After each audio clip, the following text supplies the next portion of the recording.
Welcome, everyone.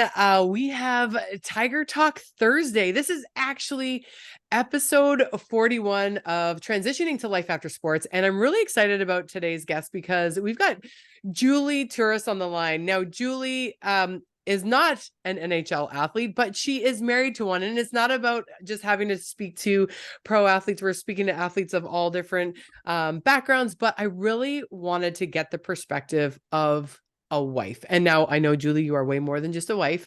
But I really want to create that space to support the wives behind these athletes that sometimes, everybody always focuses on the husband. So a little background about Julie before we get into this. She's originally from Eagan, Minnesota, but she's currently in North Vancouver, BC, where she met her husband 15 years ago, Kyle Turris, as some of you probably know, at the University of Wisconsin in Madison, where she was completing her degree in child development. From there, she moved to Arizona, where she lived with Kyle when he played for the Coyotes. She was a teacher at a private school, which she loved. I could totally see you being a teacher. You've got that warmness about you. She taught preschool and substituted other grades. So in 2011, Kyle was traded to Ottawa, where he played for 7 years, where we all fell in love with him. Obviously, I'm from Ottawa. Julie and I met when she went to our fitness studio. And during that time, she wasn't able to teach because you're American, right? So she volunteered at the school. And she got involved with the Capital City Condors, a team of very special humans who have become like family to her and Kyle. They have 3 children. They had their 3 children at the Civic Hospital, Beckett, who's 9, Teddie, who's 7, and Cooper, who's 6. I love those names. Okay. And in 2017, Kyle was traded to the Nashville Predators. So they moved their family there. It was incredibly hard to say goodbye to Ottawa. They kept their home here and they come back for the summers until Kyle signed with Edmonton in 2020, where he was for the remainder of his career. And then in 2022, Kyle retired and they moved to their forever home in North Vancouver, BC, where they are currently building their new home and life. So welcome, Julie. Thank you, Janine. I feel like I've known you since I was like a baby. Like I didn't even have Beckett when I knew you. So that's crazy. I know. I'm sure Crazy. Kim Pilo was going to be all over this episode. Every time she came to the studio, we'd always talk about it. And I even remember we had you in the photo shoot for the studio, Yep. and you were Yes. pregnant in the Yes. photo. Yes. Yeah, Yes. they'd see you on the sidewalk on the We would walk poster. Beckett by in his stroller and be like that. Yeah. No. Aw. We love it. Well, it's great to have you back. Thanks This for is having me. a near talk to me about obviously you don't grow up and be like, I'm going to marry an NHL star, although some of us would dream and wish about it. But what's this journey been like in your role as a supportive? Obviously, there's 2 questions. So sometimes do wives feel like they're kind of put on the back burner because their husband's getting all the attention, but also we know that you're so much more than just a wife and all those things. But what's that journey been like? Let's go back to the beginning when you first met Kyle, and then we'll kind of let the conversation go. Yeah. So I would say when I first met Kyle, we were in university and I knew very little about him. I knew he was on the hockey team and I knew some of the hockey guys and stuff. And he said to me like, oh no, like I'll stay at the university. I'm going to get my degree. And then 3 months after dating, he's like, no, I have to go. They want me to come play. And so it just quickly changed. And then he left for Arizona and he was playing the NHL and that was the rest of our lives.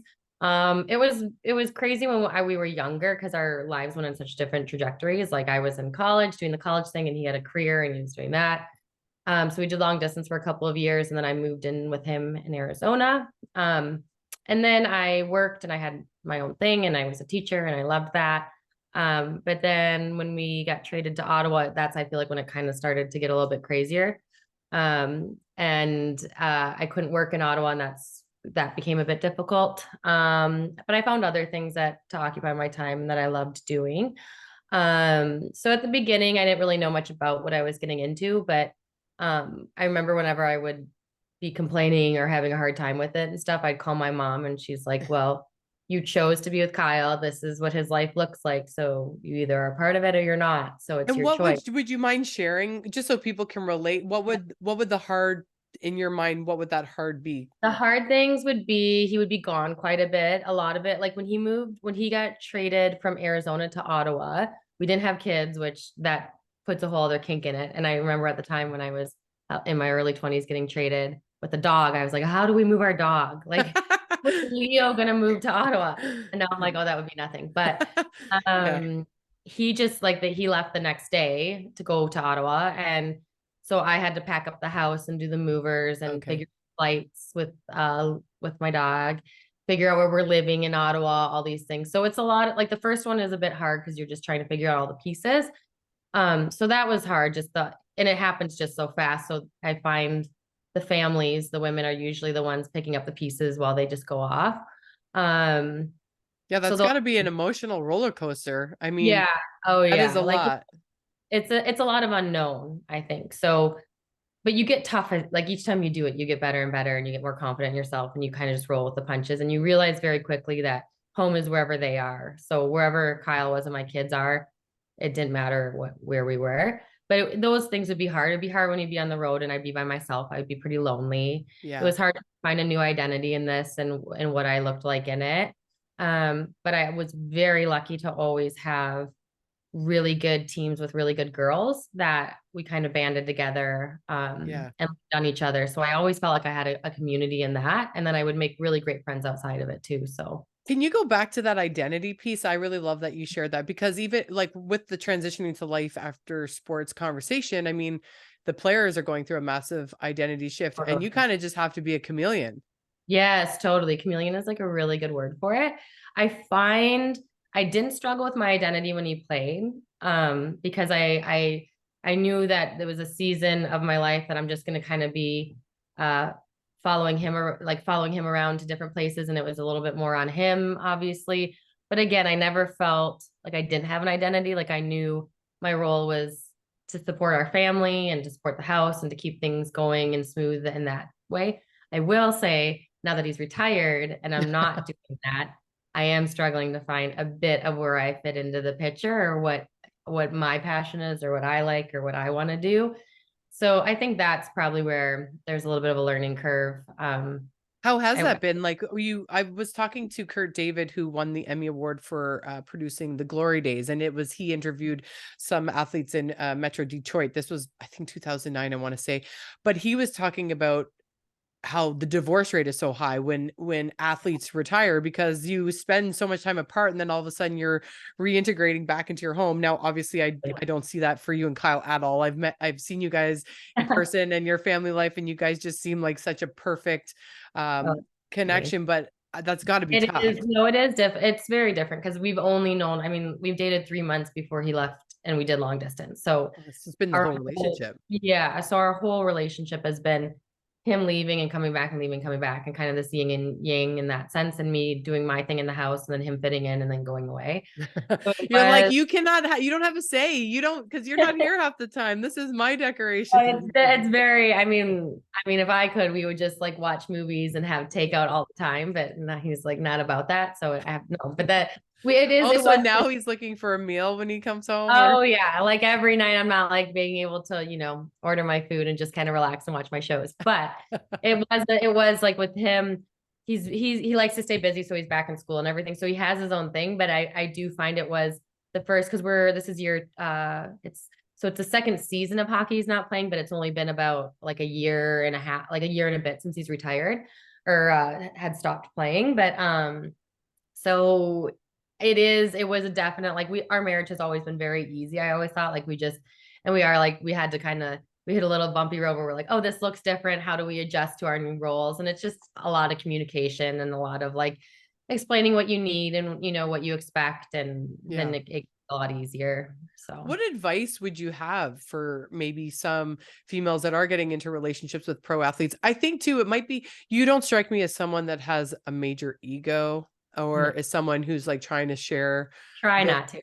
yeah, the limelight. Like I can only imagine, how that would be. I just watched the Beckham documentary with like Oh David yeah, and so did Victoria, and I I. was like, this is so good. Oh my God. But Yeah.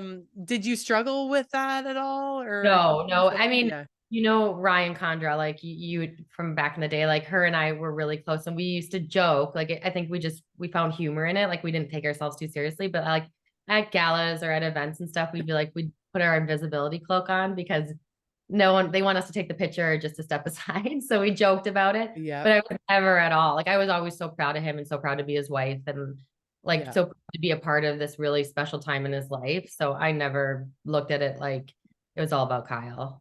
I So love that.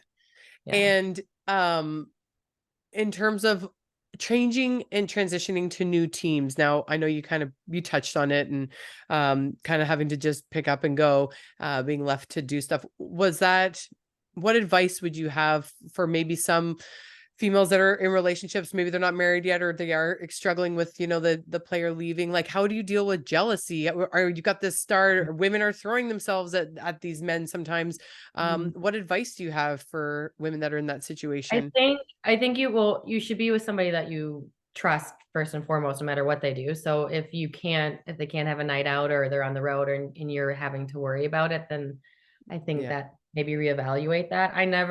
There was obviously situations and like positions Kyle was in that weren't ideal, but again, we're very open with our communication and very transparent with one another and honest. Hmm.